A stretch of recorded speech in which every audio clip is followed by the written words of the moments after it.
అందరికి శుభోదయము. ఇవాళ 7th August 2024 మనం ఈనాడులో తెలుగు సంపాదకీయం గురించి చర్చించడానికి మనం వెళ్తున్నాము. మొట్టమొదటి ఆర్టికల్ ఇక్కడ ఇవాళ నేషనల్ చేనేత చేనేత నేతన్న దినోత్సవం. సో ఈ దినోత్సవం గురించి సమర్పించుకొని ఆర్టికల్ ఒకటి ప్రచురించబడింది. దేశవ్యాప్తంగా వివిధ ప్రాంతాల్లో స్థానిక అవసరాలకు అనుగుణంగా చేనేత కార్మికులు వస్త్రాలను తయారు చేస్తున్నారు. మీరు వెస్ట్ బెంగాల్ వెళ్ళినా కానీ, మహారాష్ట్రలో వెళ్ళినా కానీ వాళ్ళ సంప్రదాయాలు, రీతి రివాజులను బట్టి వాళ్ళ వస్త్రాలను తయారు చేస్తారు. కొన్ని రకాలను ఎక్స్పోర్ట్ చేస్తున్నారు. తద్వారా వారు ఎకనామీ అభివృద్ధికి, దేశ ఆర్థికానికి, విదేశ మారక ద్రవ్య నిల్వలను సమకూర్చడానికి తోడ్పడుతున్నారు. విభిన్న నేపథ్యాలకు చెందిన వారు వీటి తయారీలో నిమగ్నం కావడం విశేషం. కుటుంబం వద్ద ఒకే గూటిలో ఉంటూ కలిసిమెలిసి పని చేసుకునే ఒక గౌరవప్రదమైన ఉపాధిగా దీన్ని భావిస్తారు. కాలక్రమంలో అన్ని వర్గాలకు చెందిన వారు చేనేత, జౌళి రంగానికి సంబంధించిన విద్యావకాశాలను అందిపుచ్చుకొని ఉపాధి పొందుతున్నారు. తక్కువ పెట్టుబడితో ఎక్కువ మందికి ఉపాధి చూపగల ఈ రంగము అధిక జనాభా, నిరుద్యోగం వంటి సమస్యలు ఎదుర్కొంటున్న ఈ సమాజానికి ఎంతో అవసరం. మన దేశంలో తొలిసారిగా అంటే 1942లో చేనేత గణాంకాలు టెక్స్టైల్ సర్వే చేపట్టారు. నాడు ఆ మగ్గాల సంఖ్య సుమారు 2 లక్షలు ఉండేవి. టెక్స్టైల్ ఎంక్వైరీ కమిటీ సర్వే ప్రకారము 1953లో అవి 22,21,000 స్థానానికి చేరాయి. ఆ కాలంలో ఇతర వృత్తులు, ఉద్యోగాలు విడిచిపెట్టి చేనేతను చేపట్టిన వారు చాలా మంది ఉన్నారు. 2019-20లో హ్యాండ్లూమ్ సెన్సస్ ప్రకారము దేశంలో 28,20,000 చేనేత మగ్గాలున్నాయి. వాటిలో 25,30,000 వరకు గ్రామీణ ప్రాంతాల్లో ఉన్నట్టుగా లెక్కగట్టారు. మొదట్లో చేనేత మగ్గాలు నిలువుగా ఉండేవి. కాలక్రమేణా అవి అడ్డంగా ఏర్పాటు చేయడం వల్ల మొదలుపెట్టారు. ఈ విధానంలో వస్త్ర ఉత్పత్తికి చాలా సమయం పట్టేది. 1733లో ఇంగ్లాండ్కు చెందిన జాన్ కే స్లైషెటిల్ కనిపెట్టిన ఈ తర్వాత మగ్గం ద్వారా వస్త్రోత్పత్తి అనేక రెట్లు పెరిగింది. దీన్ని విప్లవాత్మకమైన మార్పు చెప్పుకోవచ్చు. మన దేశంలో సంప్రదాయ చేనేత రకాలైన వెంకటగిరి, కంచీపురం, ధర్మవరం, వారణాసి వంటి రకాల తయారీలో జాల ఆడ గురించి జెరీ డిజైన్లు ఉత్పత్తి చేస్తారు. డాబీ అనే పరికరాన్ని నిలువు దారాలతో డిజైన్ కోసం ఉపయోగించేవారు. 1801లో జోసెఫ్ ఎం జాకార్డ్ డాబీ కంటే పెద్ద డిజైన్లు పొందగలిగే పరికరాన్ని పారిస్ నేషనల్ ఎగ్జిబిషన్ లో ప్రదర్శించారు. ఆ పరికరాన్ని ప్రస్తుతం చేనేత రంగంలో ఉపయోగిస్తూ పెద్ద డిజైన్లతో వస్త్రాలు తయారు చేస్తున్నారు. ఆ పరికరాన్ని జకార్డ్ గా పిలుస్తారు. కేంద్ర జాతీయ చేనేత అభివృద్ధి కార్యక్రమం ద్వారా ఈ పరిశ్రమ అభివృద్ధికి కృషి చేస్తుంది. దీని కింద చిన్న పెద్ద క్లస్టర్ల అభివృద్ధి కార్యక్రమాలు, ప్రత్యేక మౌలిక వసతుల ప్రాజెక్టులు, మార్కెటింగ్ సాయం, ముద్రా యోజన ద్వారా సహకారం అందిస్తుంది. చేనేత కార్మికులకు ఏడాదిలో సగటున 207 రోజుల పాటు పనికి దొరుకుతుందని 4వ హ్యాండ్లూమ్ సెన్సస్ గణాంకాలు చెబుతున్నాయి. 204 రోజులు అంటే చాలా మంచిదే. ప్రత్యేక శిక్షణ లేనప్పటికీ ఒక తరం నుంచి మరో తరానికి చేనేత నైపుణ్యాలు అందుతూ వస్తున్నాయి. ఇటీవల ఈ ఒరవడి అనేది మారుతుంది. మెరుగైన ఆదాయం కోసం చేనేత కుటుంబాల పిల్లలు ఇతర వృత్తులు, ఉద్యోగాల వైపు మళ్లుతున్నారు. చేనేత ఉత్పత్తులు మార్కెటింగ్ లో వ్యాపారాలతో పాటు ప్రాథమిక చేనేత సహకార సంఘాలు, అప్కో, కోఆప్టెస్ వంటి రాష్ట్ర స్థాయి సహకార సంఘాలు, హ్యాండ్లూమ్ హౌస్ వంటి కేంద్ర స్థాయి సహకార సంఘాలు ప్రముఖ పాత్ర అనేది పోషిస్తున్నాయి. ప్రభుత్వాలు తమ వంతుగా చేనేత ప్రదర్శనలను నిర్వహిస్తున్నాయి. అంతర్జాతీయ విపణిలో చేనేత ఉత్పత్తులను మార్కెట్ చేయడానికి కేంద్రం వివిధ సంస్థల ద్వారా ప్రోత్సహిస్తుంది. హ్యాండ్లూమ్ ఎక్స్పోర్ట్ ప్రమోషన్ కౌన్సిల్ వివిధ దేశాల్లో చేనేత వస్త్రాల అమ్మకాలకు సంబంధించి పలు చర్యలు తీసుకుంటుంది. చేనేత పరిశ్రమకు అవసరమైన నిపుణులను తయారు చేయడానికి దేశంలో 10 హ్యాండ్లూమ్ టెక్నాలజికల్ ఇన్స్టిట్యూట్ ఉన్నాయి. వీటిలో 6 కేంద్ర ప్రభుత్వం ఆధ్వర్యంలోనివి. అవి తమిళనాడు సేలం, ఉత్తరప్రదేశ్లోని వారణాసి, అస్సాంలోని గువాహటి, రాజస్థాన్లోని జోధ్పూర్, ఒడిశాలోని బోర్గఢ్, పశ్చిమ బెంగాల్లోని శాంతిపూర్లో ఉన్నాయి. మరో నాలుగు రాష్ట్రాల్లో పనిచేస్తున్నాయి. ఆంధ్రప్రదేశ్లో వెంకటగిరితో పాటు కర్ణాటక, కేరళ, ఛత్తీస్గఢ్ రాష్ట్రాల్లో ఉన్నాయి. 10వ తరగతి ఉత్తీర్ణులైన వారు 3 ఏళ్ల కాల వ్యవధి గల హ్యాండ్లూమ్ అండ్ టెక్స్టైల్ టెక్నాలజీతో డిప్లొమా కోర్సులను అందిస్తున్నారు. కొన్ని చోట్లయితే బీటెక్ స్థాయిలోంచి వంటి కోర్సులు అందుబాటులో ఉన్నాయి.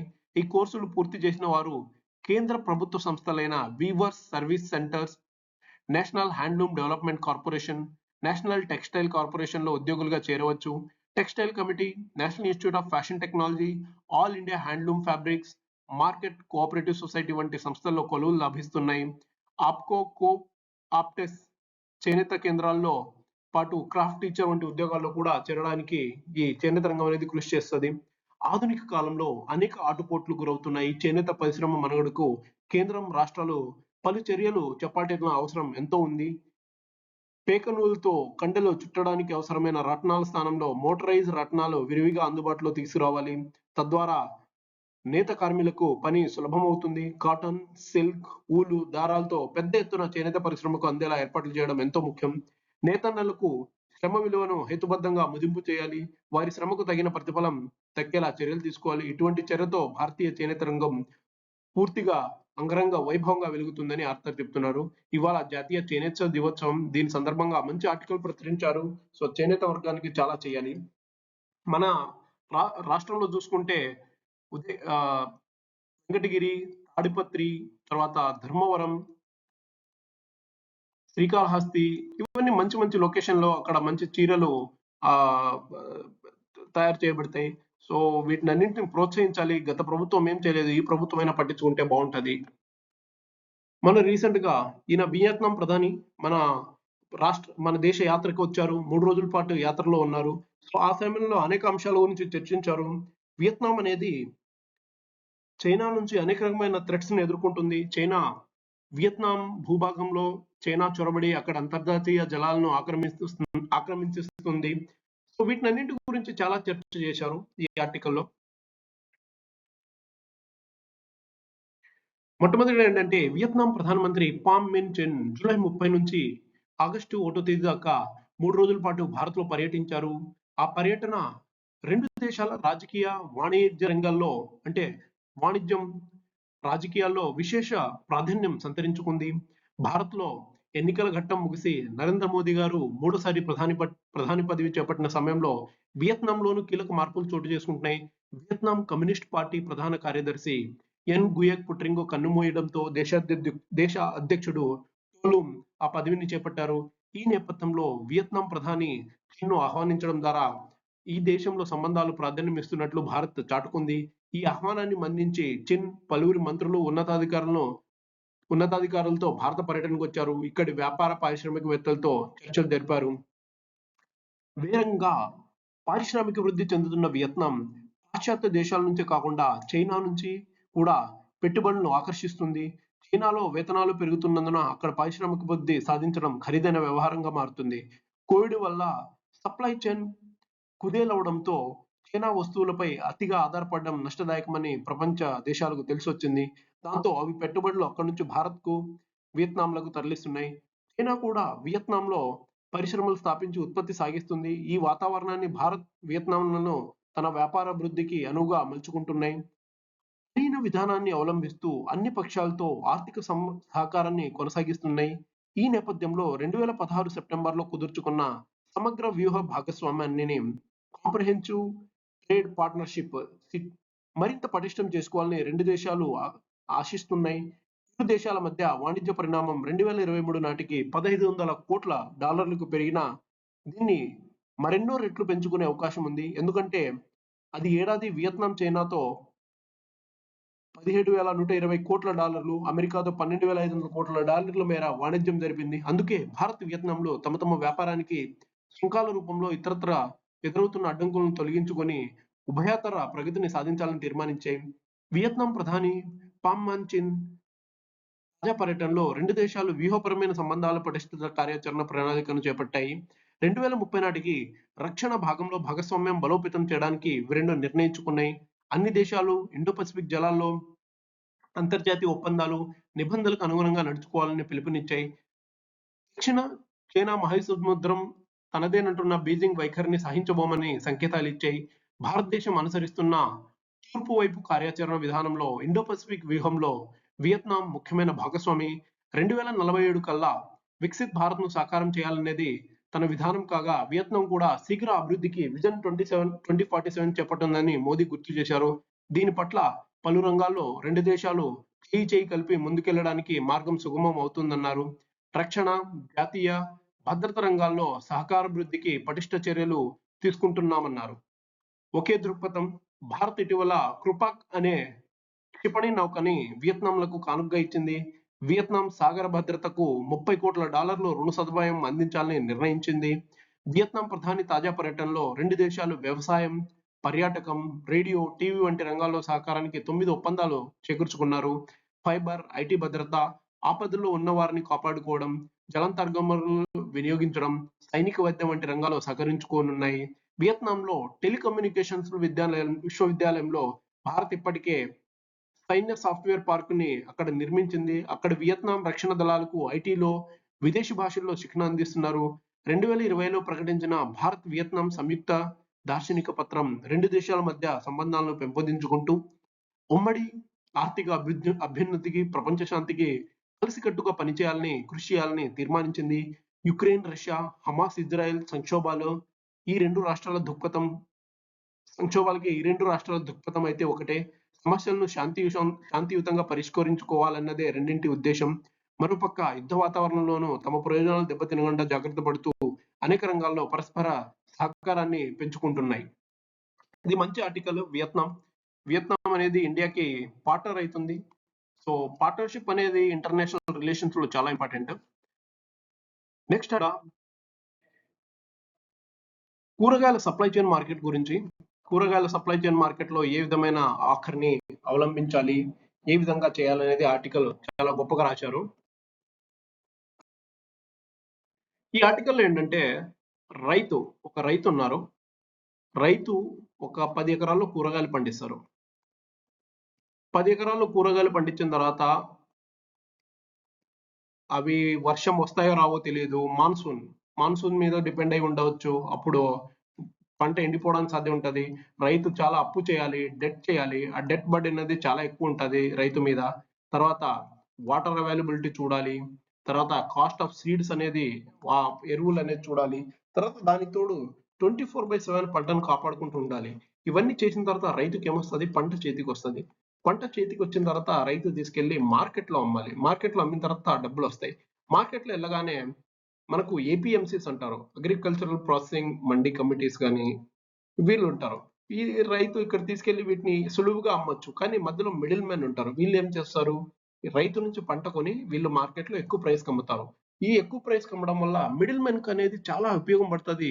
యాక్చువల్లీ ఎంత కష్టపడి మాన్సూన్, డెప్ట్, తర్వాత వాటర్ క్రైసిస్, కాస్ట్ ఇవన్నీ చూసుకొని 24/7 వర్క్ చేసి ఇవన్నీ చేసుకొని వచ్చిన తర్వాత రైతుకు మిగిలేది ఏం లేదు.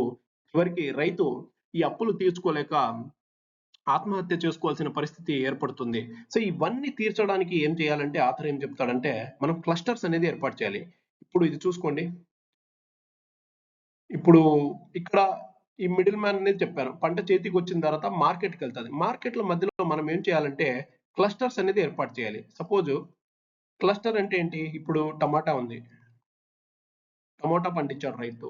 టమోటా పండించినప్పుడు టమోటా అనేది ఇక్కడ ఒక ఇండస్ట్రీ అనేది ఎస్టాబ్లిష్ చేసేయాలి.